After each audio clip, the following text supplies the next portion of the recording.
La muerte llegó a Tonalá, Jalisco, montada en 5 motocicletas Kawasaki que rugían como bestias hambrientas por las calles polvorientas del barrio San José.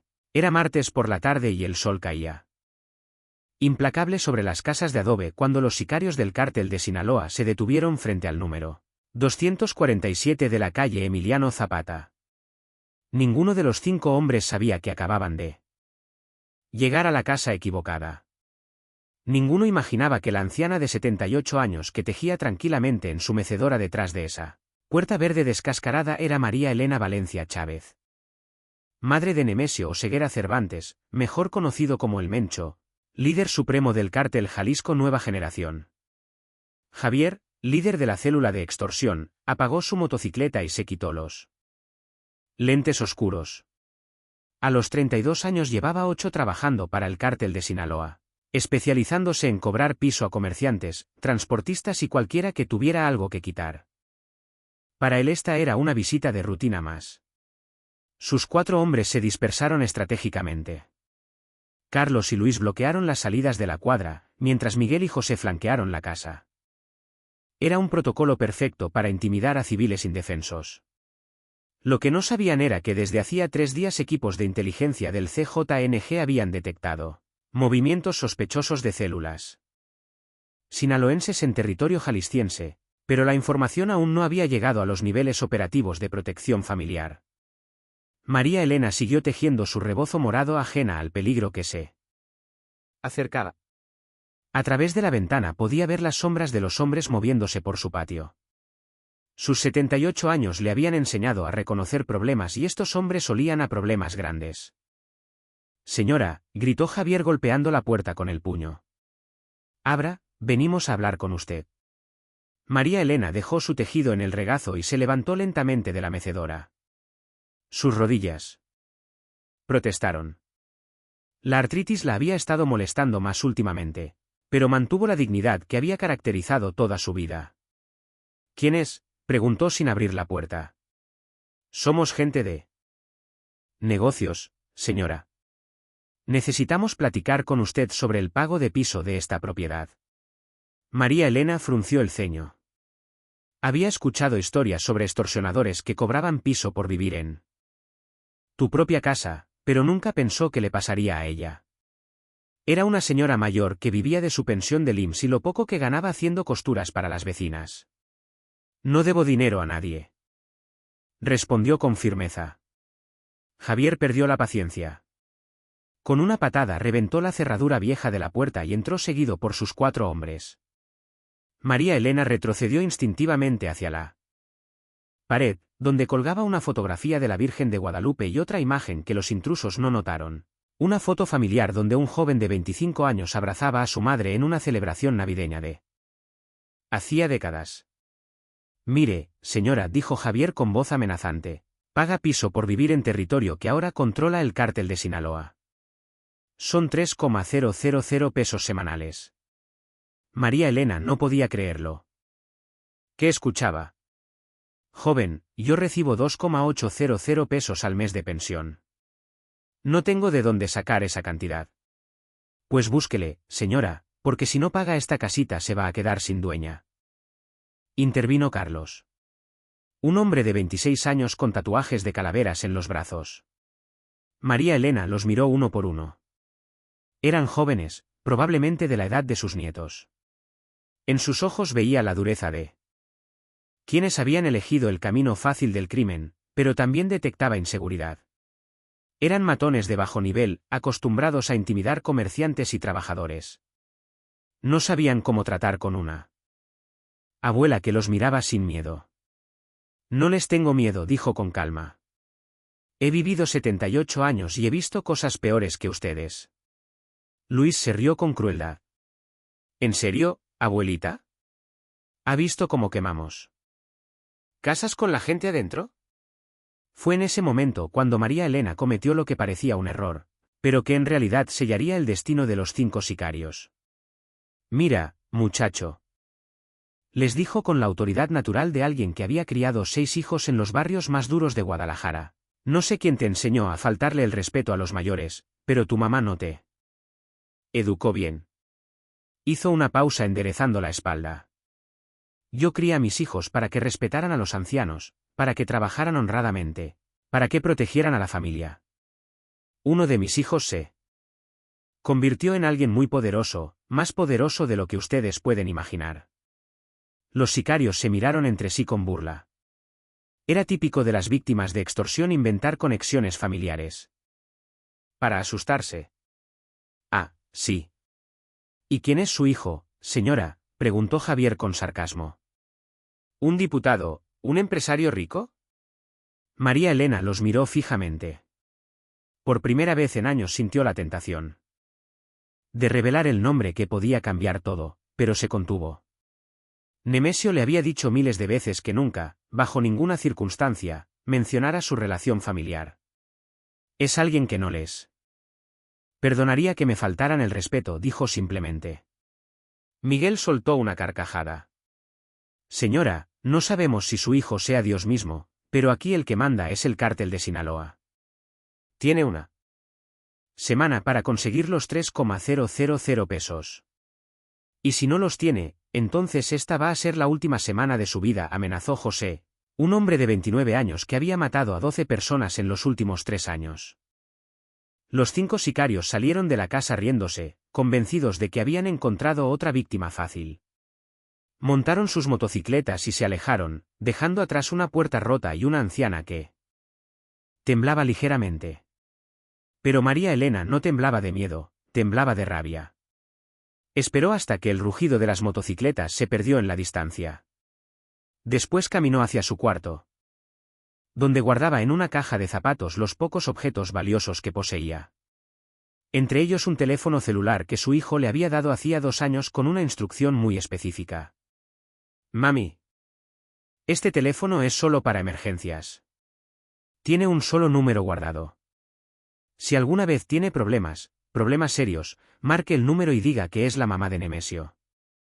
María Elena había guardado el teléfono sin usarlo nunca, hasta ahora. Con manos temblorosas, encendió el aparato. En la pantalla aparecía un solo contacto, emergencia. Presionó el botón de llamada. El teléfono sonó 3 veces antes de que una voz masculina, joven, pero con autoridad, contestara: ¿Quién habla? Soy María Elena Valencia, dijo con voz firme. Soy la mamá de Nemesio.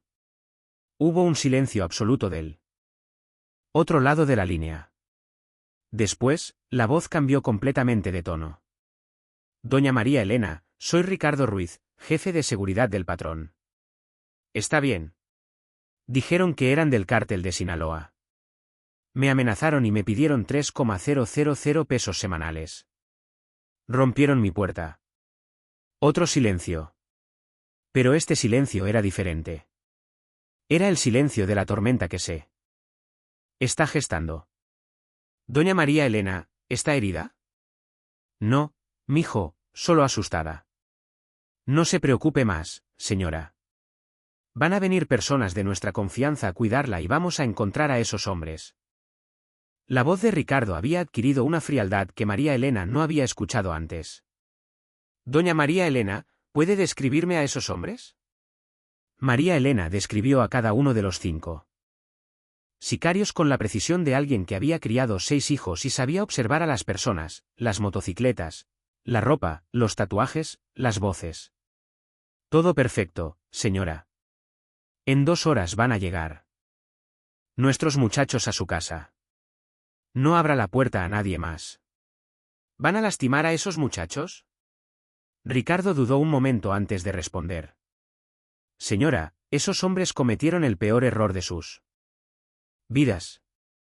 Tocaron a la mamá del patrón. Eso no se perdona jamás. María Elena sintió un escalofrío. Conocía a su hijo Nemesio desde que era un niño travieso en los barrios de Guadalajara. Sabía que se había metido en cosas peligrosas, que había tomado un camino que ella nunca aprobó. Pero también sabía que por encima de todo Nemesio era un hombre de familia. Ricardo. Dijo con voz maternal, dile a mi hijo que no haga nada que después vaya a lamentar. Sí, señora, pero los hombres que la amenazaron van a pagar. La llamada terminó.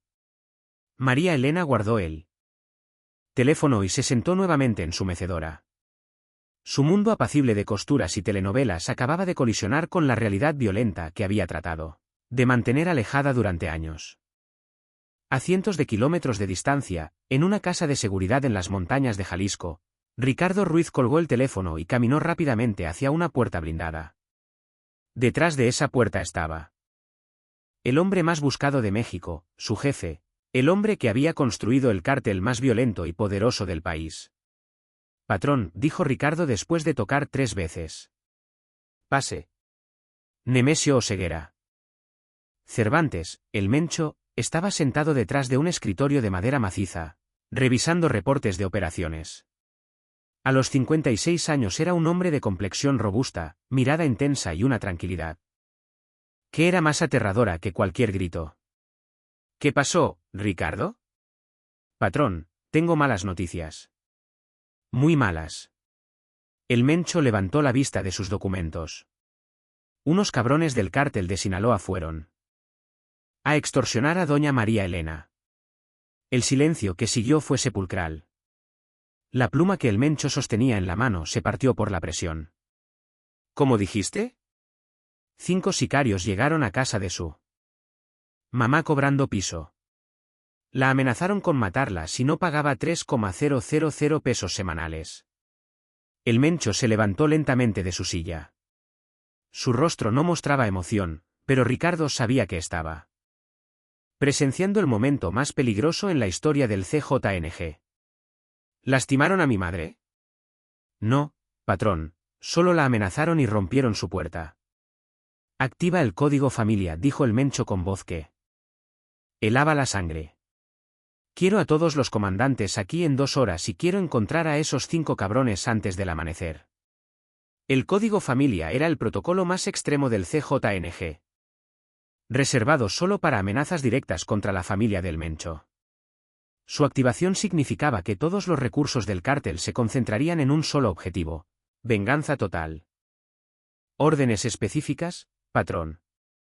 El Mencho caminó hacia la ventana que daba a las montañas donde había nacido, donde había aprendido que la familia se protege a cualquier costo.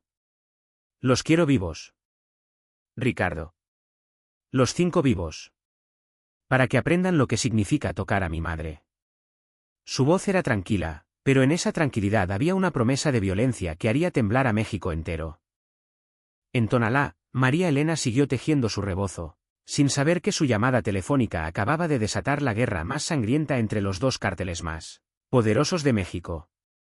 Mientras María Elena esperaba la llegada de la protección que le habían prometido, a 40 kilómetros de distancia, en un bar de mala muerte llamado El Rincón en las afueras de Guadalajara, los 5 sicarios del cártel de Sinaloa celebraban lo que consideraban otro día exitoso de trabajo.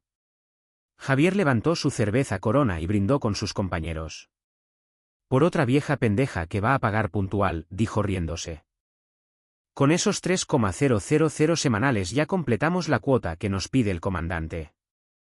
Carlos, borracho después de 6 cervezas, imitó la voz de María Elena: «Ay, no tengo dinero.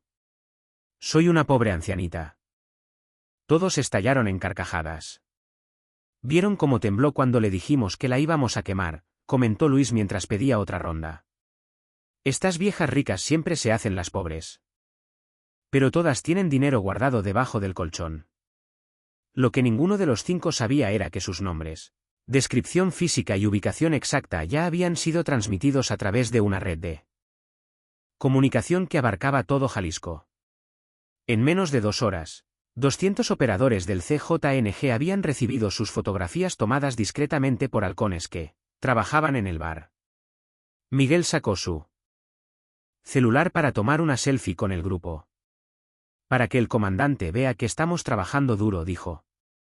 Esa foto, que subió inmediatamente a su Facebook personal, sería la evidencia final que necesitaba el CJNG para confirmar su identidad y ubicación. A las 8:30 de la tarde, 3 camionetas negras se estacionaron silenciosamente fuera del bar. No eran vehículos ostentosos ni blindados, sino pickups Ford F-150 del año que no llamaban la atención. De ellas descendieron 12 hombres vestidos con ropa casual, pero que se movían con la precisión de una unidad militar. Diego comandante de la célula de élite del CJNG, dirigía la operación. A los 34 años era veterano de operaciones especiales que había pasado del ejército mexicano al crimen organizado, llevando consigo técnicas de combate y captura que los sicarios comunes no conocían. Confirmado que los 5 están adentro, preguntó por su radio de largo alcance. Afirmativo, Diego. Mesa del fondo junto a la rocola, todos borrachos. Perfecto. Recuerden, los queremos vivos y sin hacer escándalo. Es una captura limpia. Los 12 operadores entraron al bar de manera escalonada. 2 por la puerta principal. 2 por la cocina, 4 por las ventanas laterales y 4 más bloqueando todas las salidas. La operación duró menos de 90 segundos. Javier estaba contando una historia sobre otra extorsión, cuando sintió el cañón de una pistola de 9 milímetros presionando su nuca. Ni se muevan, cabrones, susurró Diego. El que haga ruido se muere. Los 5 sicarios de Sinaloa voltearon lentamente y se encontraron rodeados por hombres que claramente no eran policías comunes. Estos tenían la mirada fría y los movimientos calculados de profesionales de la violencia. ¿Quiénes son ustedes?, balbuceó Carlos, la borrachera desapareciendo instantáneamente al ver las armas apuntándoles. Somos los que van a enseñarles qué pasa cuando se meten con la familia equivocada, respondió Diego, mientras les ponía esposas de plástico en las manos. Los otros clientes del bar fueron obligados a acostarse en el suelo mientras la captura se completaba. El dueño del establecimiento, un hombre de 50 años que había visto muchas cosas en su vida, supo inmediatamente que no debía ver nada, escuchar nada ni recordar nada. Los 5 van a venir con nosotros sin hacer problemas, continuó Diego. Si cooperan, tal vez vivan para contar la historia. Si no, no necesitó terminar la frase. Los sicarios fueron cargados en las camionetas como bultos de mercancía. José intentó resistirse, pero un golpe preciso en el plexo solar lo dejó sin aire y sin ganas de pelear. Las 3 camionetas se dirigieron hacia las montañas por carreteras secundarias que Diego conocía como la palma de su mano.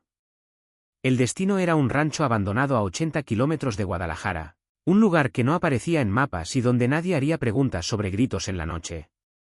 Mientras tanto, en Tonalá, María Elena había recibido la visita prometida. 2 hombres jóvenes, vestidos como trabajadores de CFE, habían llegado a revisar la instalación eléctrica de su casa.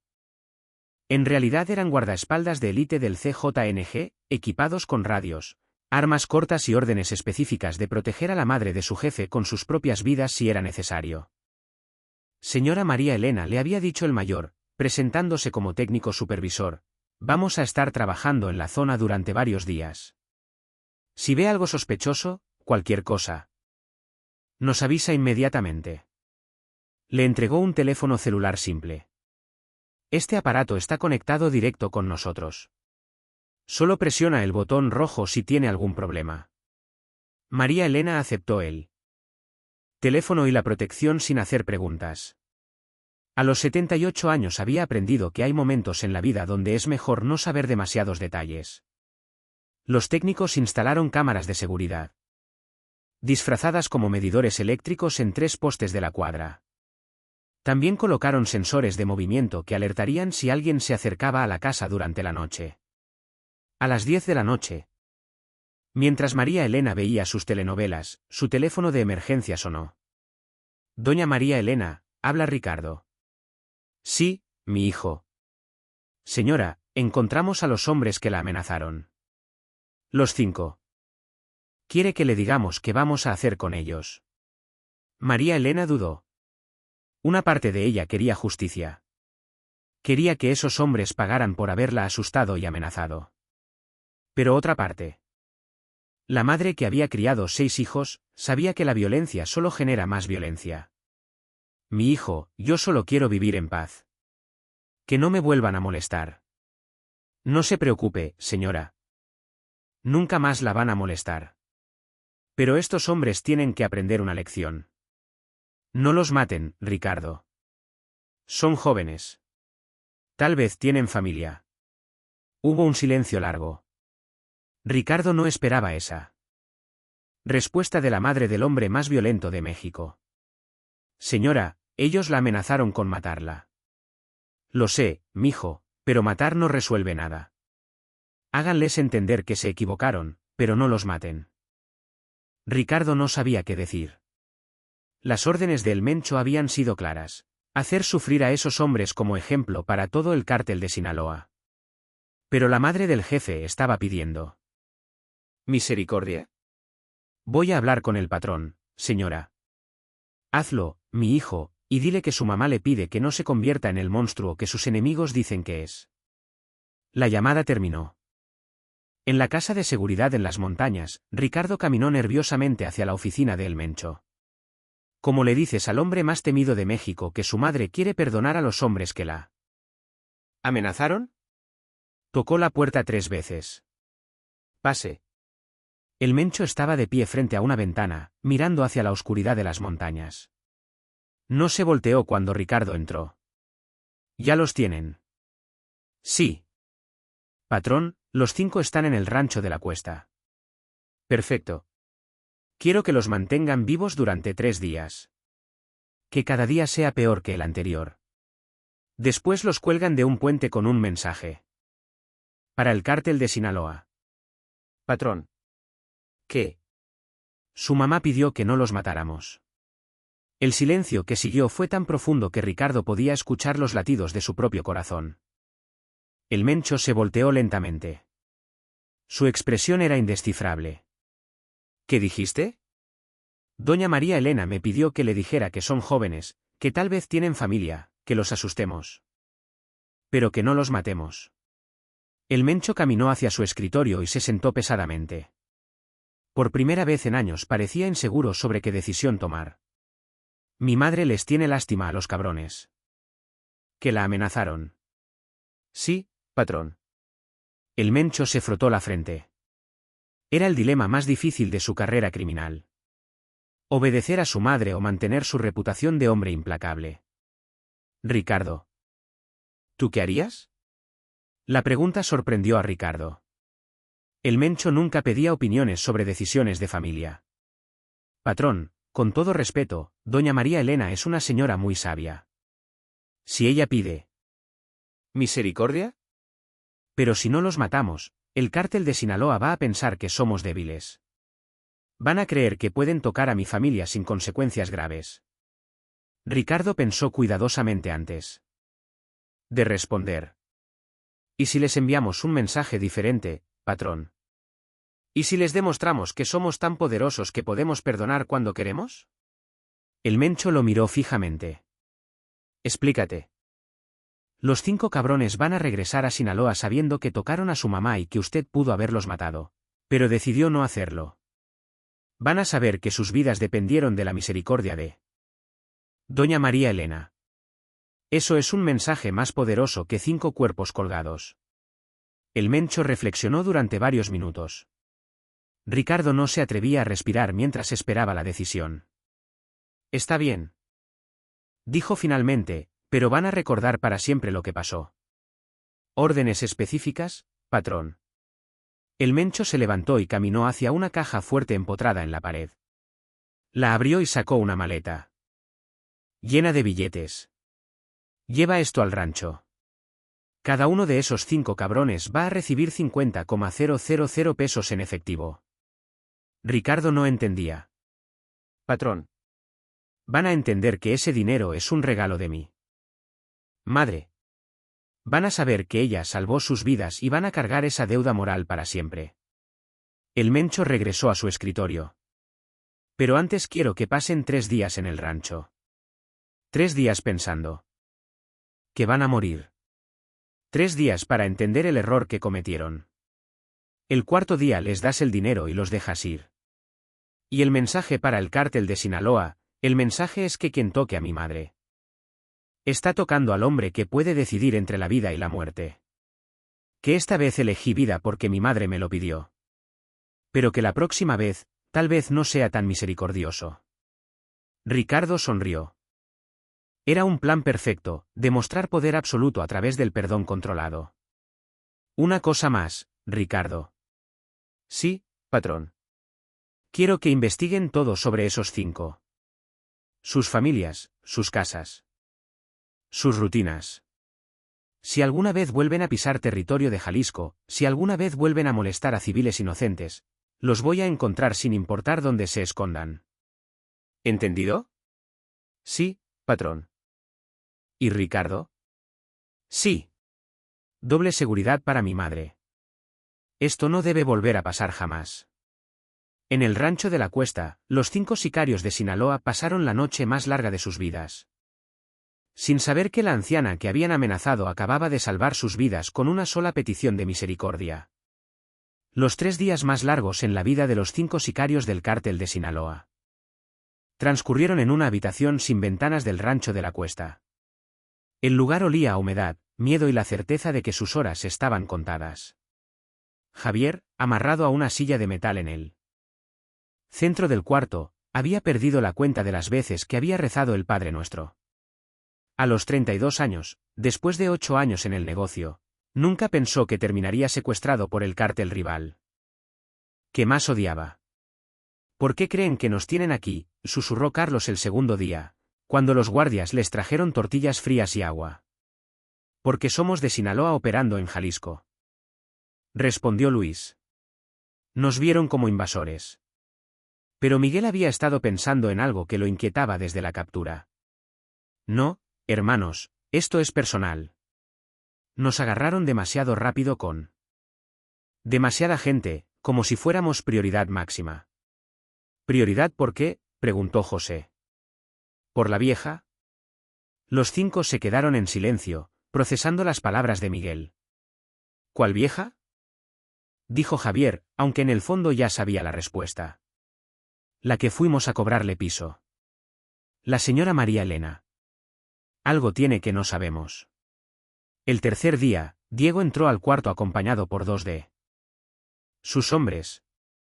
Los 5 sicarios esperaban lo peor, que llegara el momento de la ejecución que habían estado anticipando durante 72 horas.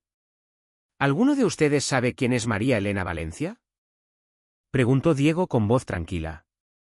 Los 5 negaron con la cabeza. Es la mamá de nuestro jefe. El silencio que siguió fue absoluto. Javier sintió como si le hubieran vaciado un balde de agua helada. ¿En serio? ¿La mamá de quién?, balbuceó Carlos. Del Mencho. Luis vomitó inmediatamente. Miguel comenzó a llorar. José se desmayó en su silla. Carlos empezó a rezar en voz alta. Javier simplemente cerró los ojos y esperó el disparo que acabaría con su vida. Ustedes 5 idiotas fueron a extorsionar a la mamá de Nemesio Oseguera, continuó Diego. Le pidieron 3,000 pesos semanales de piso. La amenazaron con quemarla viva. No sabíamos, murmuró Javier. Juro por mi madre que no sabíamos. Claro que no sabían. Si hubieran sabido, nunca habrían sido tan estúpidos. Diego caminó lentamente alrededor de las sillas donde estaban amarrados. ¿Saben cuál es el castigo por amenazar a la familia del jefe? La muerte, susurró Miguel. La muerte lenta. Muy lenta. Diego se detuvo frente a Javier. Pero tienen suerte, cabrones. Mucha suerte. ¿Suerte? La señora María Elena pidió que no los matáramos. Los 5 sicarios no podían creer lo que escuchaban. La señora pidió que los perdonáramos. Dijo que son jóvenes, que tal vez tienen familia, que matar no resuelve nada. Javier comenzó a llorar, no de miedo, sino de una mezcla de alivio y vergüenza que nunca había experimentado. La mujer que ustedes amenazaron con asesinar acaba de salvar sus vidas, continuó Diego. ¿Entienden la ironía? Diego hizo una señal a sus hombres, quienes comenzaron a desatar a los prisioneros. Se van a ir ahorita mismo de regreso a Sinaloa, pero antes cada uno va a recibir algo. Uno de los guardias entró con 5 sobres de Manila. Dentro de cada sobre hay 50,000 pesos en efectivo. Es un regalo de doña María Elena. ¿Un regalo? Carlos no entendía. Ella quiere que sepan que podría haberlos mandado matar, pero decidió darles Una segunda oportunidad en la vida. Ese dinero es para que empiecen de nuevo, lejos de Jalisco, lejos de la violencia. Diego se acercó a Javier, que ahora lloraba abiertamente. ¿Tienes familia? Sí, una esposa y una niña de 5 años. ¿Y tú? Preguntó a Carlos. Mi mamá y 2 hermanos menores. Diego interrogó a cada uno sobre sus familias. Todos tenían gente que los esperaba en casa. Gente que dependía de ellos. Doña María Elena me pidió que les dijera algo, continuó Diego. Que regresen con sus familias y les cuenten lo que pasó. Que les digan que una abuela de 78 años les enseñó lo que significa el perdón. Sacó una fotografía de su cartera y se la mostró a los 5. Era una imagen de María Elena tejiendo en su mecedora. Esta es la mujer que ustedes amenazaron. Mírenla bien. Grábenla en su memoria. Los 5 sicarios observaron la foto con una mezcla de vergüenza y respeto que nunca habían sentido. Ahora vámonos. Tienen 2 horas para salir de Jalisco. Si alguna vez regresan, si alguna vez volvemos a saber de ustedes operando en territorio que no les corresponde, la próxima vez no va a haber perdón. Diego caminó hacia la puerta, pero se detuvo. Antes de salir. Y una cosa más. Si alguno de ustedes lastima a un anciano, a una mujer, a un niño, en cualquier lugar de México, los vamos a encontrar. Doña María Elena salvó sus vidas hoy. Pero no los va a salvar 2 veces. Los 5 sicarios salieron del rancho caminando como zombis, cargando los sobres con dinero y una lección que cambiaría el resto de sus vidas. 3 horas después, ya en carretera hacia Sinaloa, en un autobús de pasajeros, Javier sacó su teléfono y llamó a su comandante. Jefe, soy Javier. Tengo que reportar algo. ¿Cómo está la operación? ¿En Jalisco? Javier respiró profundo antes de responder. Jefe, cometimos un error muy grave. Fuimos a extorsionar a la mamá de El Mencho. El silencio del otro lado de la línea duró casi 1 minuto. ¿Qué dijiste? Fuimos a cobrarle piso a la señora María Elena Valencia. No sabíamos quién era. Nos capturaron. ¿Están muertos? No, jefe. Nos perdonaron. Los perdonaron. El CJNG nos perdonó. La señora, la mamá del Mencho, pidió que no nos mataran. El comandante del cártel de Sinaloa tardó varios minutos en procesar la información. En 15 años de guerra contra el CJNG. Nunca había escuchado algo así. ¿Dónde están ahora? Regresando a Culiacán. Con 50,000 pesos cada uno que nos dio la señora como regalo. ¿Qué? Javier le contó toda la historia, la captura. Los 3 días de terror. El momento cuando supieron que habían amenazado a la madre de El Mencho y el perdón inexplicable que habían recibido. Jefe, tengo que pedirle algo. Yo me retiro. Ya no quiero seguir en esto. ¿Te vas a rajar por esto? No es rajarse, jefe. Es que esa señora me hizo entender cosas que nunca había pensado. Tengo una hija de 5 años. No quiero que crezca sabiendo que su papá amenazaba a abuelitas por dinero. El comandante guardó silencio. En su experiencia, cuando un sicario empezaba a pensar en moralidad, dejaba de ser útil para el negocio. Está bien, Javier. Tú y tus 4 muchachos están dados de baja del cártel. No queremos gente que se volvió sentimental. Gracias, jefe. La llamada terminó. En Tonalá, María Elena había pasado 3 días tranquilos bajo la protección discreta de sus guardaespaldas. Los técnicos de CFE habían arreglado efectivamente toda la instalación eléctrica de su casa. Habían cambiado la puerta rota por una nueva de metal reforzado y habían instalado un sistema de alarma silenciosa conectado directamente con la central de operaciones del CJNG. El 4.º día, Ricardo la visitó personalmente. Doña María Elena, vengo a informarle que el problema está resuelto. ¿Qué hicieron con esos muchachos? Lo que usted pidió, señora. Los asustamos y los dejamos ir. ¿Los lastimaron? No, señora. Bueno, tal vez se lastimaron el orgullo y la conciencia, Pero físicamente están bien. María Elena sonrió por primera vez en días. Y ya no van a volver nunca, señora. De hecho, creo que ya sé. Retiraron del negocio por completo. Bien, dijo María Elena volviendo a su tejido. La violencia solo trae más violencia. A veces es mejor enseñar que castigar. Ricardo la observó trabajar en su rebozo morado. Le costaba creer que esta anciana de 78 años tuviera tanto poder sobre el hombre más temido de México. Doña María Elena, ¿puedo preguntarle algo? Por supuesto, mi hijo. ¿Por qué los perdonó después de lo que le hicieron? Después de haberla amenazado. María Elena dejó de tejer y lo miró con la sabiduría de alguien que había vivido casi 8 décadas. ¿Mi hijo?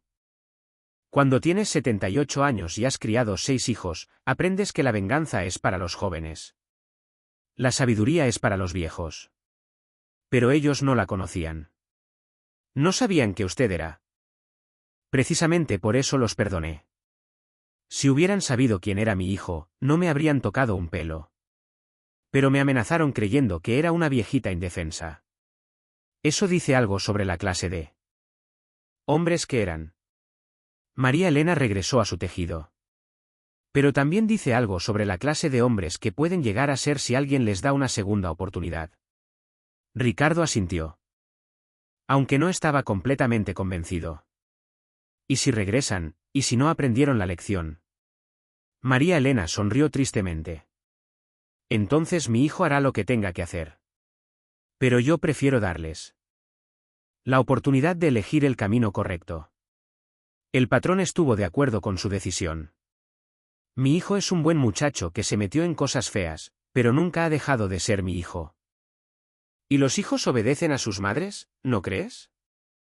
Esa noche, mientras cenaba sola en su cocina nueva, los técnicos también habían aprovechado para remodelar toda la casa. María Elena reflexionó sobre los eventos de la semana. Su teléfono de emergencia sonó. Doña María Elena, habla Nemesio. Era la primera vez que hablaba directamente con su hijo desde el incidente. Hola, mi hijo. ¿Cómo está? ¿Mamá? ¿Se siente segura? Muy bien, hijo. Los muchachos que mandaste son muy atentos. Mamá, quería agradecerle. ¿Agradecerme qué? Por recordarme quién soy realmente.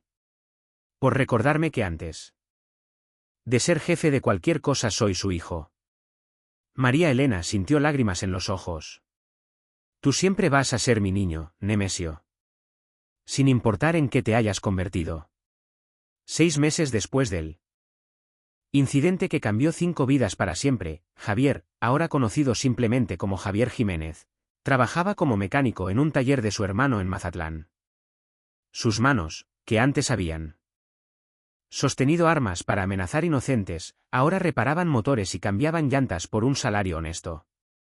Cada mañana, antes de ir al trabajo, besaba en la frente a su hija Sofía y le prometía que papá regresaría a casa. Era una promesa que antes nunca había podido hacer con certeza.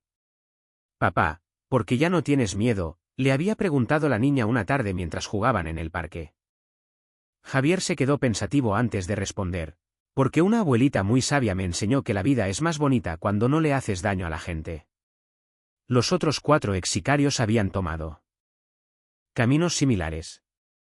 Carlos trabajaba en una pescadería en Los Mochis, enviando dinero a su madre y sus hermanos menores. Luis había abierto una pequeña lonchería en Culiacán con los 50,000 pesos del regalo. Miguel se había ido a Estados Unidos buscando el sueño americano lejos de la violencia. José trabajaba como albañil en Hermosillo, construyendo casas en lugar de destruir vidas. Ninguno de los 5 había vuelto a tocar un arma. Pero el mundo del crimen organizado tiene memoria larga, y las decisiones pasadas a veces regresan cuando menos se esperan.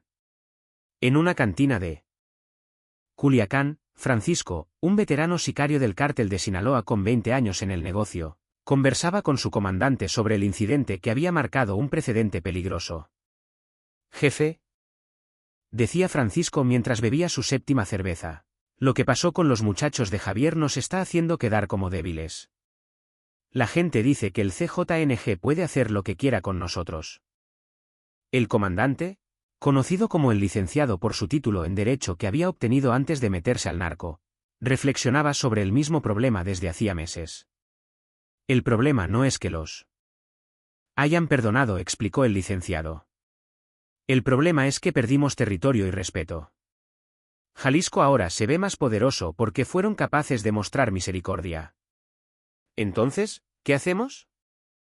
Tenemos que demostrar que nosotros también podemos ser estratégicos. El licenciado había estado estudiando el caso durante meses. La decisión de El Mencho de perdonar a los 5 sicarios había sido vista como una demostración de poder absoluto. Estoy tan seguro de mi fuerza que puedo permitirme ser misericordioso. ¿Y si hacemos algo parecido?, sugirió Francisco. ¿Cómo qué? ¿Y si también perdonamos a alguien del CJNG para demostrar que nosotros también podemos ser, como dijiste? Estratégicos. Era una idea intrigante, pero con un problema fundamental. El cártel de Sinaloa no tenía la misma reputación de brutalidad extrema que el CJNG. Su imagen ya era más empresarial y menos sanguinaria. No funcionaría igual, explicó el licenciado.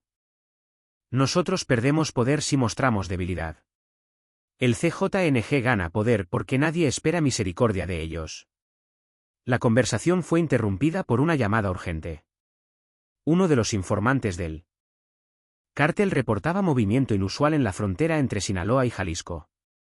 Jefe, decía la voz al teléfono, hay un convoy del CJNG moviéndose hacia territorio nuestro. Como 20 camionetas. El licenciado se puso tenso. ¿Sería una invasión? ¿Una respuesta tardía al incidente de la madre de El Mencho? ¿Dónde exactamente? Cerca de la comunidad del Rosario. Pero jefe, hay algo raro. ¿Qué?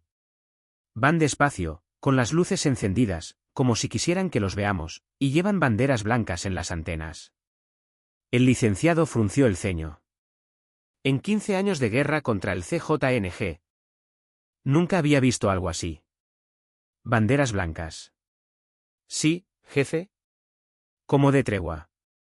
Una hora después, en un punto neutral entre ambos territorios, se llevó a cabo la reunión más extraña en la historia de la guerra entre cárteles. Por primera vez en décadas, comandantes de ambas organizaciones se sentaron a hablar sin armas en la mesa. Representando al CJNG venía Rodrigo, veterano operador de confianza total de El Mencho. Por Sinaloa, el licenciado y 2 de sus comandantes de zona. ¿A qué vinieron?, preguntó el licenciado sin preámbulos.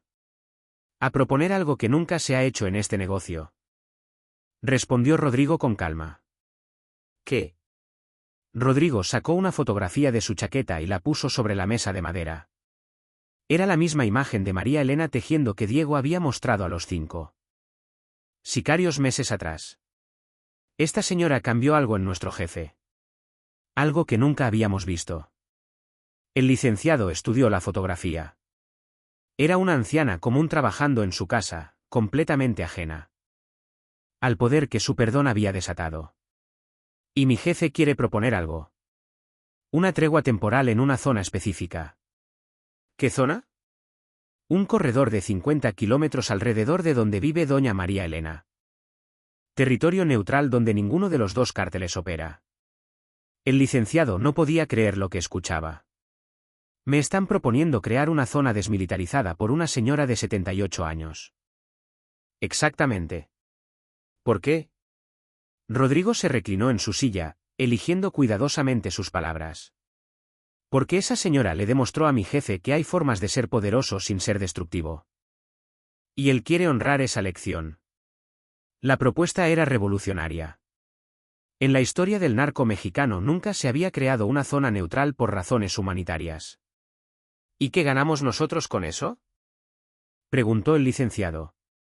Respeto. Los 2 cárteles más poderosos de México, demostrando que pueden cooperar cuando se trata de proteger a los inocentes. ¿Y si alguno viola la tregua? Entonces la guerra continúa como siempre. Pero si funciona, tal vez podamos expandir el concepto a otras zonas. El licenciado pidió un receso para consultar con sus superiores. La propuesta era tan inesperada que necesitaba autorización de los niveles más altos del cártel. 2 horas después regresó con una respuesta. Acepto la tregua, pero con condiciones. ¿Cuáles? Primera. La zona neutral incluye protección para familias de ambos bandos que vivan ahí. Segunda, cualquier civil que se refugie en esa zona queda bajo protección mutua. Tercera, violación de la tregua. Significa guerra total. Aceptado. Los 2 comandantes se dieron la mano, sellando el primer acuerdo de paz territorial en la historia del crimen organizado mexicano. Mientras tanto, en Tonalá, María Elena no tenía idea de que su acto de misericordia había generado consecuencias tan profundas. Continuaba su rutina diaria, tejer, coser para las vecinas, ver sus telenovelas y ocasionalmente recibir la visita de Ricardo, quien se había convertido en algo así como un nieto adoptivo. Oye, doña María Elena, le dijo Ricardo durante una de sus visitas, sabía que por su culpa van a dejar ¿de pelearse 2 cárteles? ¿Cómo que por mi culpa?, preguntó sorprendida. Ricardo le explicó sobre la zona neutral, sobre los acuerdos de tregua, sobre cómo su perdón había inspirado algo que nadie creía posible en el mundo del narcotráfico. Ay, mi hijo, suspiró María Elena. Yo solo quería que esos muchachos no murieran. No sabía que iba a causar tanto alboroto. ¿Se arrepiente de haber perdonado? Jamás. El perdón nunca es un error, aunque tenga consecuencias que no esperabas. Esa noche, María Elena recibió una llamada que la sorprendió completamente. Señora María Elena. Habla Javier. El que fue a su casa hace meses. María Elena tardó un momento en recordar. Era Javier, el líder del grupo que la había extorsionado. Hola, mi hijo, ¿cómo estás? Bien, señora. Muy bien. Trabajo en un taller mecánico. Tengo una vida honesta ahora. Quería agradecerle. ¿Agradecerme qué? Por salvarme la vida. Por darme una segunda oportunidad. Por enseñarme que hay otra forma de vivir. María Elena sintió lágrimas en los ojos. ¿Tienes familia, mi hijo? Sí, señora. Una niña de 5 años. Sofía se llama. ¿Y es buena estudiante? Sí. Señora, muy inteligente. Quiere ser doctora cuando sea grande. Me da mucho gusto, hijo. Ah, cuídala mucho. Señora, ¿puedo preguntarle algo? Por supuesto. ¿Por qué nos perdonó después de lo ¿qué le hicimos? Después de haberla amenazado? María Elena reflexionó antes de responder, mi hijo. Cuando una mujer ha parido 6 hijos y ha criado a varios nietos, aprende a ver más allá de los errores. Aprende a ver el niño que todos llevamos adentro. El niño que a veces se pierde, pero que siempre se puede encontrar otra vez. Gracias, señora. De verdad. Cuídate, mi hijo. Y cuida a tu niña. Cuando colgó, María Elena se quedó pensando en las consecuencias impredecibles de los actos de bondad. Había perdonado a 5 hombres para salvar 5 vidas, sin saber que ese perdón cambiaría la dinámica de la guerra más violenta de México. En su casa de las montañas, el Mencho recibía reportes sobre el éxito de la zona neutral.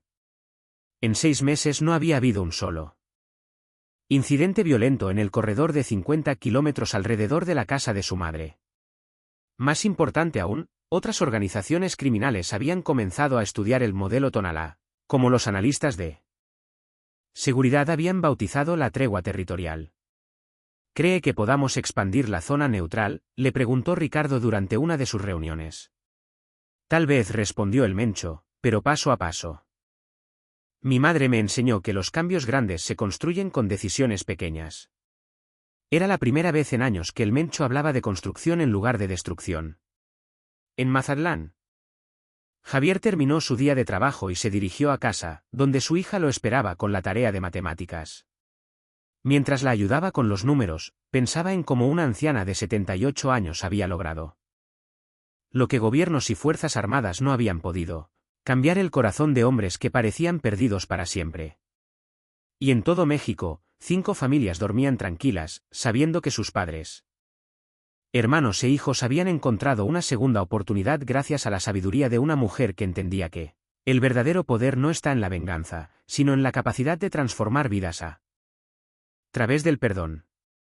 2 años después del incidente que cambió la historia del narcotráfico mexicano, María Elena Valencia celebró sus 80 años rodeada de una familia que había crecido de manera inesperada.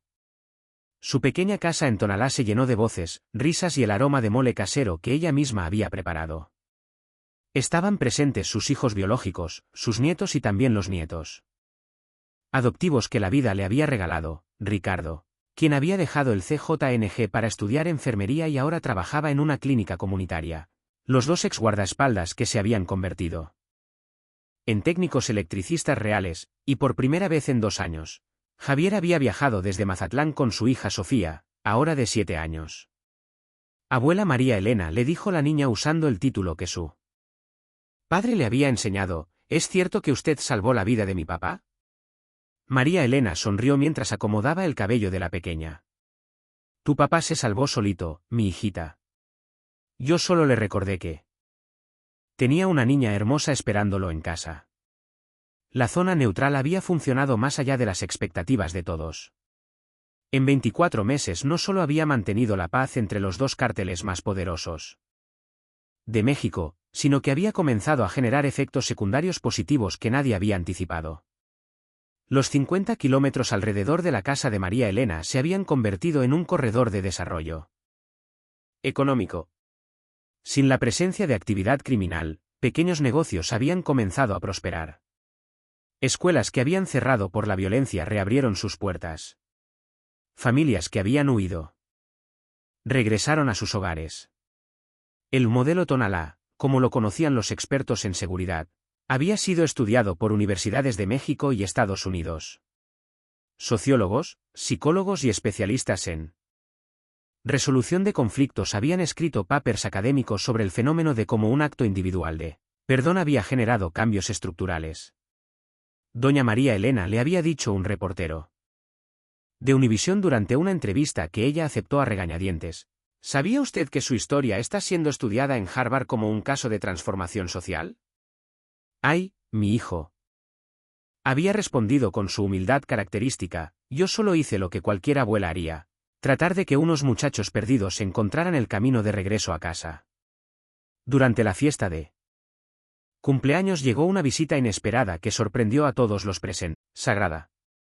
Disculpe, ¿es usted doña María Elena Valencia? Sí, mi hijo. ¿En qué le puedo ayudar? Soy el licenciado Martínez, representante del gobierno federal. Vengo a entregarle algo. Sacó un sobreoficial con el escudo nacional.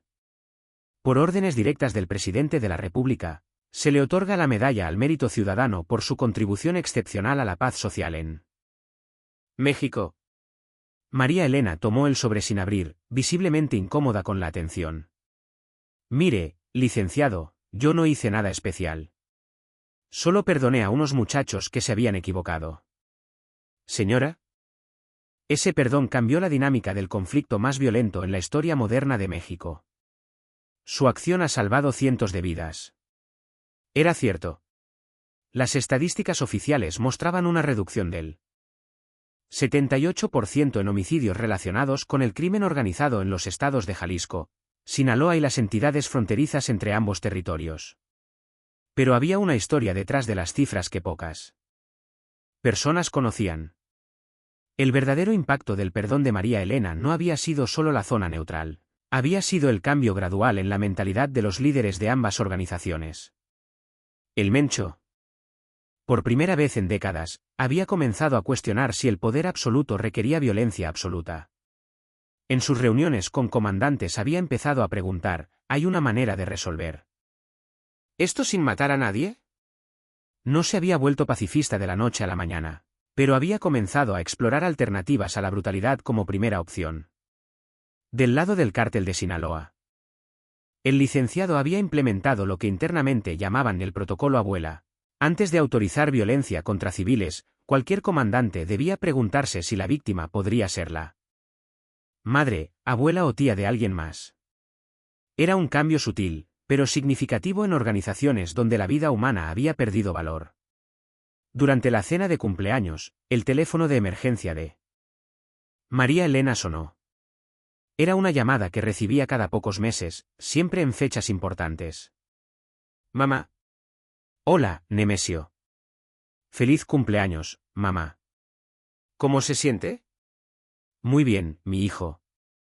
Aquí celebrando con la familia. ¿Toda la familia está bien? ¿Todos bien, hijo? Ricardo se graduó de enfermero. Los muchachos que me cuidaban pusieron su negocio de electricistas. Y vino Javier con su niña. Javier, el muchacho que era sicario. ¿Te acuerdas? El que perdonamos. Hubo una pausa. El Mencho recordaba perfectamente el nombre de cada uno de los 5 hombres que habían amenazado a su madre. ¿Cómo está? Muy bien. Su niña quiere ser doctora. Es una niña muy inteligente. Me da gusto, mamá. Nemesio. Sí. ¿Tú estás bien? ¿Eres feliz con la vida que tienes? Era una pregunta que nadie más en el mundo se habría atrevido a hacerle al hombre más temido de México. El Mencho tardó varios minutos en responder. Mamá, creo que por primera vez en muchos años estoy empezando a entender lo que significa la felicidad. Sí. Sí. Porque ya no tengo que despertar todos los días pensando en a quién voy a matar. Ahora despierto pensando en cómo proteger lo que es importante. Me da mucho gusto escuchar eso, hijo. Mamá, quiero contarle algo. ¿Qué? Ayer recibí una propuesta del gobierno. Una negociación de paz. María Elena sintió que el corazón se le aceleraba. ¿Y qué vas a hacer? Voy a considerar la propuesta. Por primera vez en mi vida voy a considerar la posibilidad de que haya una salida diferente a la guerra. ¿En serio? Sí, mamá. Su ejemplo me enseñó que a veces la decisión más valiente no es pelear, sino perdonar. Esa noche, después de que todos los invitados se fueran, María Elena se sentó en su mecedor abajo la luz de la luna llena, reflexionando sobre los caminos impredecibles que toma la vida. 2 años atrás había sido una anciana asustada, amenazada por 5 desconocidos en su propia casa. Hoy era una mujer que había cambiado el curso de la historia con un solo acto de misericordia. Su teléfono celular sonó una vez más. Era un mensaje de texto de un número desconocido. Doña María Elena, soy Carlos. Quería decirle que me casé el mes pasado. Mi esposa está embarazada. Vamos a ponerle María Elena si es niña. Gracias por salvarme la vida. Gracias por enseñarme que sé. Puede empezar de nuevo. Mensajes similares llegaban ocasionalmente de los otros 4 ex sicarios. Luis había expandido su lonchería y ahora empleaba a 15 personas. Miguel había conseguido la residencia americana y trabajaba en una fábrica en Texas. José había terminado la secundaria y estudiaba para ser maestro de obra. Todos habían construido vidas nuevas sobre los cimientos del perdón que ella les había otorgado. Pero tal vez el impacto más profundo de su decisión no estaba en las vidas que había salvado, sino en las mentes que había cambiado. En oficinas gubernamentales de la Ciudad de México, funcionarios estudiaban el modelo Tonalá como una posible plantilla para negociar con otras organizaciones criminales. En universidades, profesores enseñaban el caso como ejemplo de cómo la violencia estructural puede transformarse a través de actos individuales de perdón genuino. En barrios marginales de todo México, madres contaban la historia de Doña María Elena a sus hijos como ejemplo de que la bondad siempre es más poderosa que la venganza. Y en las montañas de Jalisco, el hombre más buscado de México había comenzado a considerar que tal vez, después de décadas de guerra, había llegado el momento de intentar la paz. María Elena guardó su teléfono y entró a su casa. En la pared de la sala colgaba la medalla presidencial junto a fotografías de sus hijos, nietos y nietos adoptivos. Pero el objeto que más valor tenía para ella seguía siendo el mismo de siempre, su máquina de coser Singer, donde continuaba creando hermosos rebozos bordados con flores. Porque las flores, Como ella siempre había dicho, son promesas de que después del invierno más duro siempre llega la primavera. A los 80 años, María Elena Valencia había demostrado que una abuela con valor para perdonar puede ser más poderosa que ejércitos enteros, más efectiva que gobiernos completos y más transformadora que cualquier revolución armada. Su historia se había convertido en leyenda, pero para ella seguía siendo simple. Había hecho lo que cualquier madre haría por 5 hijos perdidos que necesitaban encontrar el camino de regreso a casa. Y por primera vez en décadas, México tenía esperanza de que la paz no fuera solo un sueño imposible, sino una realidad que podía construirse, un acto de misericordia a la vez. En algún lugar de las montañas, el Mencho miraba hacia el cielo estrellado y pensaba en la mujer de 78 años que le había enseñado la lección más importante de su vida, que el verdadero poder no está en la capacidad de destruir, sino en la sabiduría. Para saber cuándo elegir la construcción sobre la devastación. Y en Tonalá, Jalisco, una abuela se dormía tranquila, sabiendo que había plantado semillas de esperanza que seguirían creciendo mucho después de que ella no estuviera para verlas florecer.